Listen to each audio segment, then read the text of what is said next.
আসসালামু আলাইকুম। আমি মারিয়া। নতুন একটি ভিডিওতে আপনাদের সবাইকে স্বাগতম। তো সবাই কেমন আছেন? আশা করছি অনেক বেশি ভালো আছেন। আমরা আল্লাহর রহমতে অনেক বেশি ভালো আছি। তো আজকে আমার খালু বাজারে গিয়েছিল। তো তিনি নদীর বোয়াল মাছ নিয়ে এসেছে। সচরাচর আমাদের এখানে ওইটা পাওয়া যায় না, নদীর বোয়ালটা পাওয়া যায় না। তো এটা খালামণি আজকে লাউ দিয়ে রান্না করবে, টাটকা লাউ দিয়ে টাটকা বোয়াল মাছ রান্না করবে। আর খুব সুস্বাদু মাছ কিন্তু বোয়াল মাছ, আর নদীর মাছ বলতেই খুব সুস্বাদু।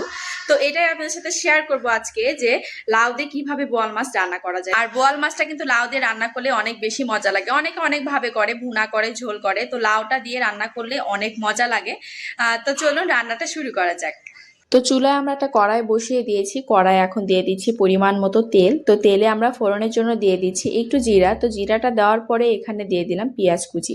তো পেঁয়াজটাকে আমরা একটু লাল লাল করে ভেজে নিব, হালকা লাল করে ভেজে নিব। তো পেঁয়াজটা যখন একটু হালকা লাল হয়ে এসেছে, তো তখন আমরা এখানে দিয়ে দিচ্ছি কাঁচামরিচ বাটা, আদা রসুন বাটা দিয়ে এই দুইটাকে ভালো করে পেঁয়াজের সাথে আগে মিক্স করে নিব। তো একটু লেগে আসতে ধরেছিল, তখন আমরা এখানে একটু পানি দিয়েছি। পানিটা দিয়ে আবারও নেড়ে চেড়ে এখানে দিয়ে দিচ্ছি হলুদ গুঁড়া, লাল মরিচ গুঁড়া এবং ভেজে রাখা জিরার গুঁড়া দিয়ে এটাকে আবারও ভালো করে মিক্স করে নিতে হবে এই মশলাটার সাথে। তো একটুখানি আবারও পানি দিয়ে দিচ্ছি। দিয়ে এখন সর্বশেষ এখানে যেটা দিয়ে দিব সেটা হচ্ছে লবণ। তো লবণটাও পরিমাণ মতো দিয়ে দিলাম। দিয়ে এখন লবণটাকে এই মশলার সাথে ভালো করে মিক্সড করে নিতে হবে। নিয়ে এখানে আর কিছু দেওয়ার নাই, এখন শুধু মশলাটাকে ভালো করে কষিয়ে নিলেই হয়ে যাবে। তো মশলাটা কিন্তু কষানো হয়ে গিয়েছে, উপর দিয়ে তেল চলে এসেছে। তো এই পর্যায়ে আমরা এখানে দিয়ে দিচ্ছি কেটে ধুয়ে রাখা বোয়াল মাছের পিসগুলো। তো সবগুলো মাছ এখানে দিয়ে মাছটাকে ভালো করে মশলার সাথে একদম নেড়ে চেড়ে নিচ্ছি। তো মশলাটার যখন একটু উপর দিয়ে আবারও তেল চলে এসেছে মাছটারও, তখন আমরা এখানে দিয়ে দিচ্ছি একটু পানি। তো পানিটা দিয়ে মাছটাকে ভালো করে কষিয়ে নিব। তো আজকে আমরা মাছটা কষিয়ে রান্না করব।